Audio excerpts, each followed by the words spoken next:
What's up, Brandon Split here from thirstgym.com. Today we're talking about an exercise called the decline reverse crunch. This is a fantastic abdominal exercise, a way to level up your abdominal strength, but it's also great for improving your mobility about your hips, and we'll talk about that here in just a second. What you're going to want to do is set up a bench for a decline position, but you're not actually going to do a decline.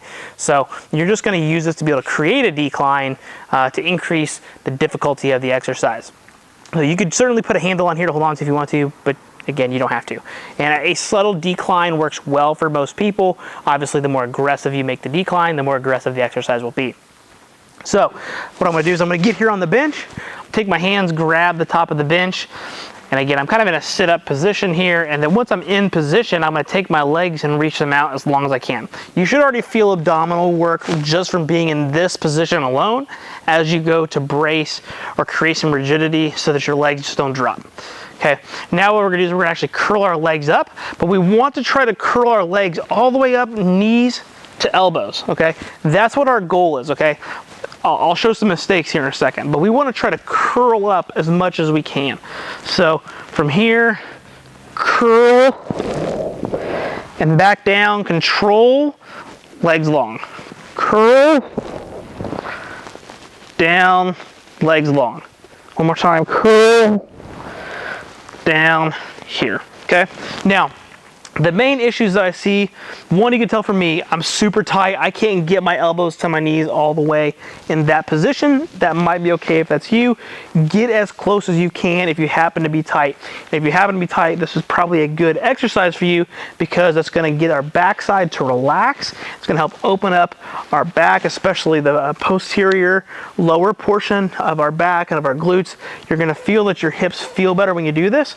You're obviously gonna get a better abdominal contraction as well, and better lengthening in the bottom, all good things. But I understand if you can't get there. The next person that's having an issue is the people that don't have the strength to get there. Go to the floor, entirely okay. Having the decline makes us create more tension in the bottom and actually challenges the exercise more. Again, that's totally okay. The other people, what they're doing are shooting their feet up towards the ceiling. So they'll come from here and then they'll shoot up, okay?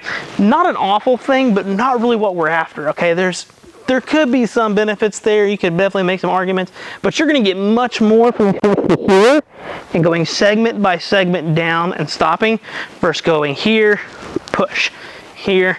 As you can see, that's much easier because I'm not actually getting a full contraction. I'm not actually rounding. I'm not getting the benefits of what I can from this activity. So really try to roll as much as you can, down slow, segment by segment, reach, okay?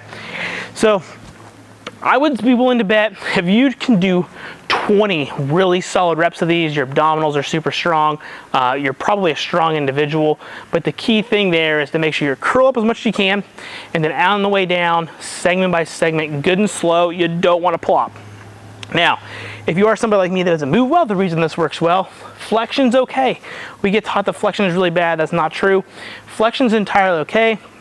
Again, that's going to help open up some space in the back, get my erectors relaxed, get my hip flexors involved, get my abdominals involved, actually create some rounding, and that's going to allow some expansion back here, which is going to help my hips feel better in the long run, and it's also going to strengthen my abdominals at the same time. It's a win-win.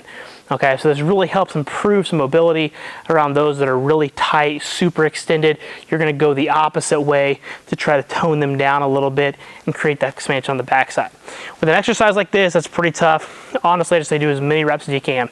If you're able to get 20, then now raise the incline, right? Put some weight on your feet through like ankle weights and things like that.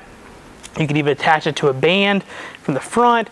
That would be another way to challenge the exercise, but for the most part, just raising the incline is going to work great. I think your goal rep should be probably to do anywhere between 8 and 12, 8 and 15. That's probably the sweet spot.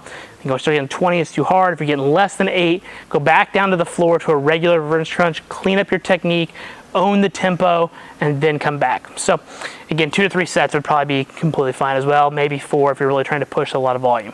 So hopefully this exercise helps you not only improve your hip mobility and your low back, build some abs that are really strong, but overall just get you feeling better, and way to level up just your regular versus crunch. Got any questions, let me know in the comment section below. Thanks, have a great day.